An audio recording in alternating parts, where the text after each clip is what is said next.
Y el cemento que une esos ladrillos de la prisión, la herramienta clave para controlarnos, es el miedo.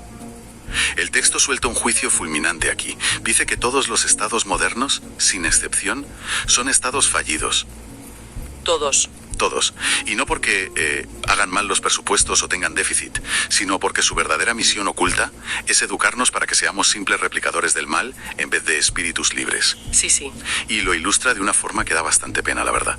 Dice que la conciencia humana estaba diseñada para viajar por la inmensidad de las estrellas, pero que el miedo nos ha domesticado tanto que nuestro mayor sueño como civilización Es llegar a Marte. es llegar a Marte en un triste cohete de metal. Es tristísimo, pero para el autor, esa limitación autoimpuesta es el mayor triunfo que tiene el sistema. Y claro, esto nos lleva directos a cómo describe él nuestra sociedad de hoy en día. Usa un término que tela. Habla de economías antropófagas. Economías caníbales. O sea, me parece un término brutal y profundamente perturbador si te paras a pensarlo. Muchísimo. Si visualizas nuestro día a día desde esa lente, da un vértigo terrible. O sea, pensar en ir a la oficina, el consumo compulsivo, la vida corporativa, verlo todo como una especie de arena de gladiadores moderna donde literalmente nos estamos devorando el alma y el tiempo los unos a los otros para sobrevivir. Es que es eso. Y el texto te lo escupe a la cara con una crudeza tremenda.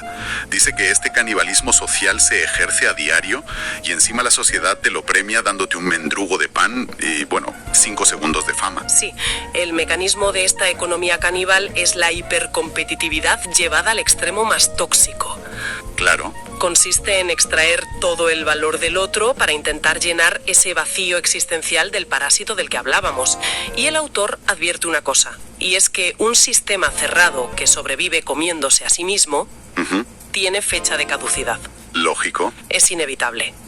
Y esto enlaza con el concepto de la batalla final. Pero ojo, que es súper importante aclarar esto a quienes nos escuchan. Sí, dilo. No está profetizando un apocalipsis futuro con fuego cayendo del cielo el mes que viene. No es Hollywood. Para nada. La postura del autor es que el imperio en el que vivimos hoy ya es el apocalipsis. Claro, el sistema actual gobernado por el miedo es el apocalipsis en sí mismo. Y si asumes eso, la lógica te dice que la solución no puede venir de reformar las leyes de este mismo sistema. Imposible. O sea, esta batalla no la vas a ganar acumulando más Bitcoin en tu cartera, ni ganando la carrera de la inteligencia artificial, ni debatiendo en el Parlamento si la izquierda o la derecha administran mejor la miseria. Exacto. Un sistema que está diseñado puramente para extraer no se puede arreglar desde dentro. Y eso me hace pensar que la narrativa necesita por fuerza meter algún agente disruptivo. Alguien o algo de fuera del tablero que rompa el ciclo. Pues das en el clavo totalmente con lo del agente externo. Porque como el tablero está trucado, el autor recurre a la figura histórica de Jesús de Nazaret. Ah, vale. Pero cuidado, porque le aplica un proceso de desinfección dogmática brutal. O sea, le quita toda la religión de encima. Toda. Lo despoja de las capas de la religión organizada, de la teología de la Iglesia, de la Inquisición, y lo reinterpreta desde un prisma que, fíjate, roza la ciencia ficción cósmica. Ya.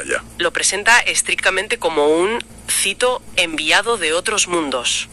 O sea, en este códex nazareno, Jesús no es un salvador mágico que viene a romper las leyes de la física para perdonarnos los pecados y salvarnos.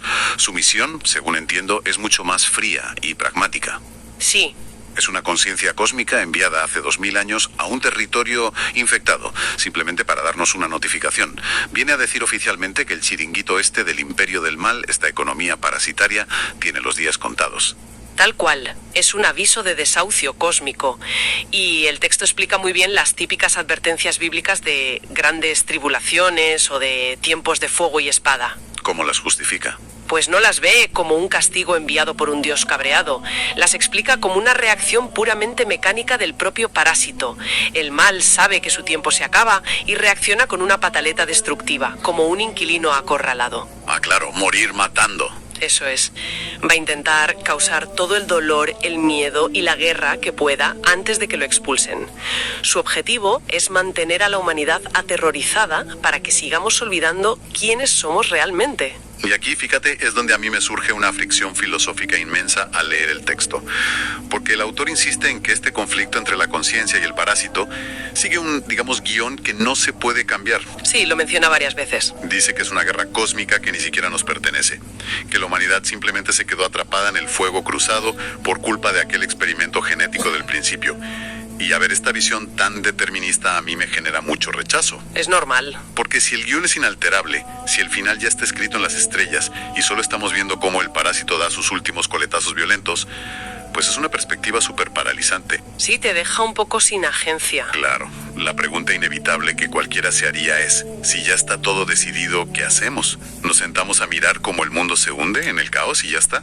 Claro, es una reacción súper lógica ante el determinismo, porque suele llevar a la apatía pura. Pero el autor se anticipa a eso y lo rechaza por completo. Menos mal. Dice que cruzarse de brazos o buscar cobijo en zonas de confort para ignorar el sufrimiento mientras todo colapsa es literalmente cederle la victoria al parásito. Darle la razón. Exacto. Frente a esa inacción, lo que él propone es lo que llama una espera activa.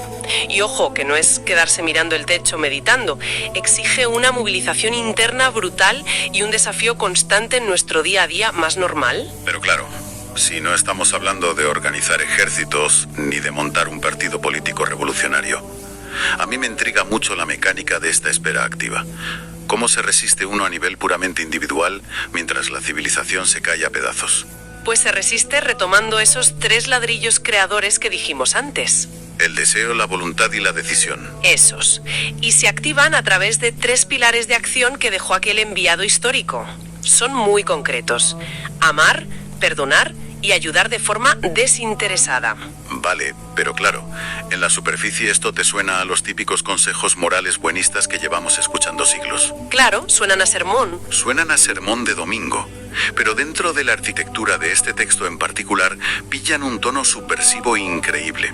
El autor los convierte en auténticas armas de sabotaje contra el sistema caníbal. Por ejemplo, con lo de amar no habla de un sentimiento romántico o de ser buena onda. Para nada. Habla de tener la audacia absoluta de ver el potencial creador infinito en ti mismo y en la persona que tienes delante, y negarte en rotundo a ver a ese ser humano como un simple instrumento para sacar tajada. Exacto. Y con el perdón nace lo mismo. Sufre una especie de redefinición tecnológica. Sí, volviendo a la placa holográfica. Volviendo a eso, el texto te dice que cuando te infectas de rencor o de miedo, tu capacidad creadora se apaga. Tu pedacito de holograma se queda a oscuras. Claro. Entonces, desde este punto de vista, perdonar no es un acto de superioridad moral o poner la otra mejilla por debilidad. Es pura tecnología espiritual de supervivencia. Reiniciar el sistema. Literalmente. Al perdonar, reactivas tu energía. Vuelves a encender el láser para iluminar tu holograma y crear tu realidad sin el virus metido en el código. Y bueno, por último, está el tercer pilar, que es la ayuda desinteresada. Que actúa como el cortocircuito final para esta economía caníbal, la verdad. Totalmente. Es que piénsalo, si la sociedad entera está montada sobre la base de la extracción, donde todo el mundo hace algo esperando una recompensa, dinero, prestigio o quedar por encima de alguien, sí, el simple hecho de ayudar a otra persona a cambio de absolutamente nada rompe la programación de Matrix por completo. El autor dice que el sistema detesta a los espíritus libres y generosos porque sencillamente son impredecibles. No saben qué hacer con ellos. Claro. No puedes controlar a alguien si no le afecta la amenaza del castigo ni le interesa la promesa de un premio material. Es que es una rebelión súper silenciosa y microscópica, pero constante. Te exige plantarte y decir no a participar en esta lógica devoradora. Y fíjate, todo esto cobra muchísimo más peso cuando miras desde dónde escribe el autor. Ese contexto es, para mí, el detalle más poético y flipante de todo el documento. Gabriel Villaboy escribe esto desde La Habana en la primavera de 2026. Y él mismo te describe la ciudad como un lugar que se está cayendo a pedazos literalmente. El contraste es abrumador. Brutal.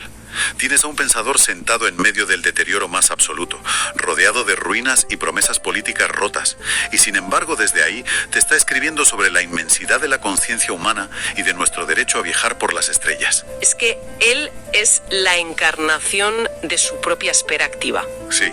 Y deja muy claras sus intenciones para que nadie se confunda. Advierte que no quiere fundar una religión nueva, no está pidiendo diezmos, ni quiere ganar followers en internet. ¿No vende nada? Nada. Su objetivo es simplemente lanzar un recordatorio urgente.